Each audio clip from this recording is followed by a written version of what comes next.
One of the things that was revealed in the orb teasers during the recent holiday period was the introduction of pirate guilds.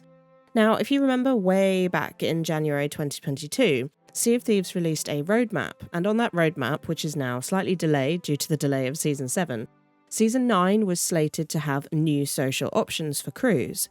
If you tie that in with the reveal of the Pirate Lord setting up pirate guilds, then perhaps we have a hint towards what those social options might be. Hello pirates, my name is Ellie and I post regular Sea of Thieves videos on this channel. If you want to stay up to date with the game, then remember to subscribe and hit the bell to be notified when I put up a new video. I also have a Discord server that you can join over at ellieboop.com/discord, and you can follow me on Twitter at ellieboopplays.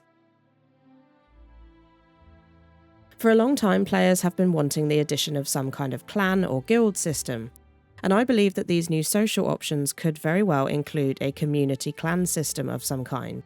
However, I do want to say that this entire video is pure speculation. The only information we have to go on right now are the words pirate guilds, and so it could mean absolutely anything. We don't yet know what is coming to the game in 2023 or Season 9, and so I would want to point out that this video is literally just me talking about what I would like to see coming to the game, and so please bear in mind that they are just suggestions of how I think it could and should work. First up, there needs to be an obvious reason to join a guild. There needs to be obvious benefits, right? However, what those benefits turn out to be, it can't be so much that it adversely impacts any players who aren't in a guild. One idea that I know is almost certainly coming is the ability to share your captainship with other players. During the EGX panel earlier this year, Mike Chapman had this to say about things coming soon to the game. But in terms of captaincy as a foundation, which is how we see it, captaincy speaks to the social belonging and the sense of persistence that we wanted people to have around their ships. And now that we've landed that concept, we want to use that to reach even further. So in the future of Sea of Thieves, you'll definitely see us expand the notion of the alignments that you can have on that captainship and how you can share that captainship with others. So there's definitely some things planned for next year that really expand on captaincy in a big way.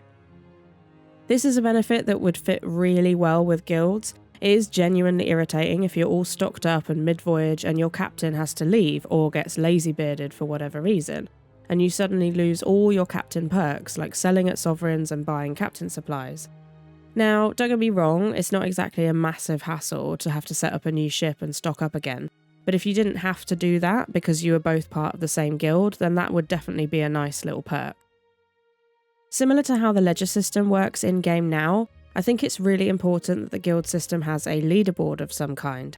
There has to be a way to flex and show how your guild is better compared to others, and this kind of feature is fairly standard across almost all games that have a guild system.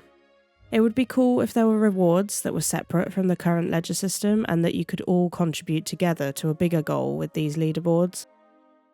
It's likely that they will offer commendations and maybe even milestone alignments for guilds, and so it would stand to reason that a leaderboard of some kind could offer cosmetic rewards.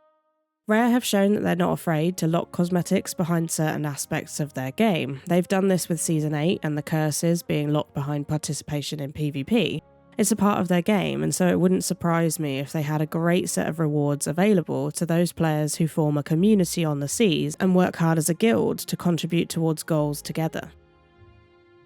Now, this one is a bit tricky. For a long time, players have wanted the ability to design their own sails, for example, in the game, and user-generated content has been something requested a lot over the years. However, as you can imagine, moderation of this kind of thing is pretty difficult. Luckily, someone at EGX was able to ask the developers directly for their plans on player-created content. Here's what Christina, head of community, had to say.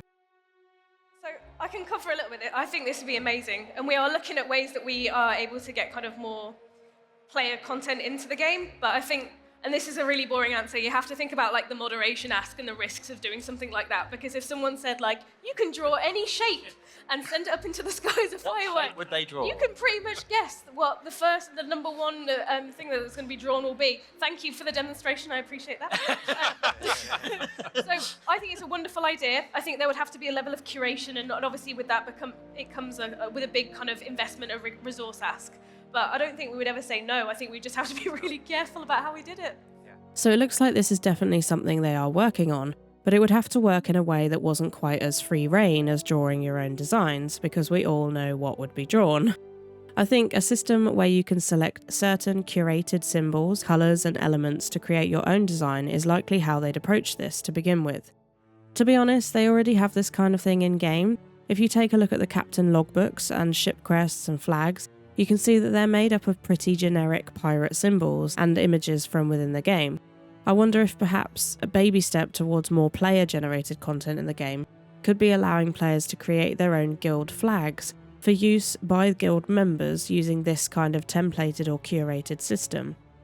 In regards to how it fits with pirate guilds, my point is that there would have to be something in-game to give players the ability to represent their guild in a way that was visible to other players.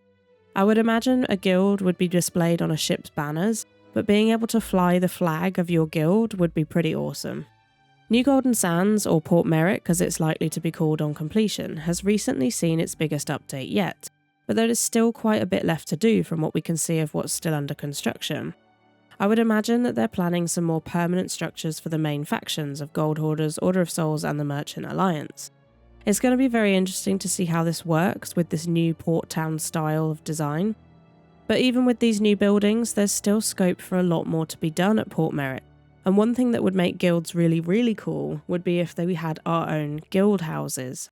This could be a place for players to perhaps see a special vendor who offers guild-specific rewards, a place to look at leaderboards, show off trinkets, and hang out with other players of the same guild. It could work a little bit like how the Pirate Legend hideout works, in that players from all over could come to the same place at once. You should be able to customise this guild house to your taste and perhaps have trinkets for the house itself. They've already introduced a little bit of outpost customisation where they allow players to place trinkets in taverns on walls throughout the Sea of Thieves. It was speculated that this could be a small-scale test for some kind of personal pirate hideout, and guild houses could be great for this. Finally, there needs to be a way to play with your guild from within the game. Now, LFG would be a great addition to a game like Sea of Thieves, but I'm not really sure how it would work in practice, or how it would be any better than the open crew option that's already available. It's long been requested that players should be able to change their ship type during a session, going from a sloop to a brig or a galleon, for example. Rare did talk about this in quite a bit of detail at EGX, and Mike Chapman, creative director, and Joe Neate, executive producer, had this to say about it. That's a great question. That is something we've discussed on and off over several years, the idea to change ships in the world.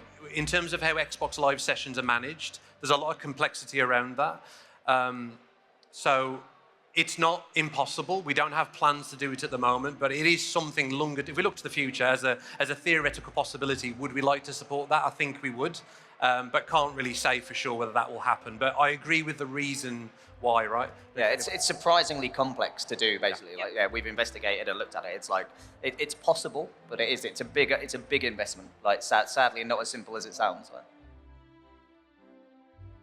Based on what Mike Chapman and Joe Neate said, I'm not sure that we'll be seeing the crew session changing feature with the Pirate Guild update. In terms of when all this stuff could happen, or at least when pirate guilds are coming to the game, it looks like Season 9 in early March is the likely time. If we take a look at the roadmap from January this year, we can see that they mention new social options for crews as the main headline for this upcoming season. Based on what the roadmap says, there will still need to be some hefty and new social functionality added to the game with this update, given that the roadmap says that this is the headline feature for this season. The fact that this statement of new options is plural suggests that Season 9 and Pirate Guilds is likely to have a feature set that's a little bit more than just being able to share your captain ships between guild members. So I'm hopeful that there's a lot of new functionality coming to the game that we're just not aware of yet. In terms of how guilds will actually work and the functionality behind it, I'm pretty clueless at this point. They've not really revealed much of anything. When you look at Season 7 and the addition of Captaincy, and Season 8 and the addition of the Battle for the Sea of Thieves, they are two really sizable updates in terms of adding functionality to the game, and I would hope that seasons will continue to add such big changes. With that in mind, Season 9 and Pirate Guilds could change the game in ways that we as players have not even considered, and I'm really excited to see where it goes. What feature would you like to see added with Pirate Guilds? Have you got any ideas of what social options they could add? Let me know down in the comments. We'll have to wait and see for any official news on this, as the update is still pretty far away. I expect some teasers and hints towards the beginning of February for the Season 9 update as likely, but until then it's all a guessing game, albeit a fun one. If you liked the video, then please do leave a like, and don't forget to subscribe for more Sea of Thieves content. Thanks again for watching, and I'll see you on the seas.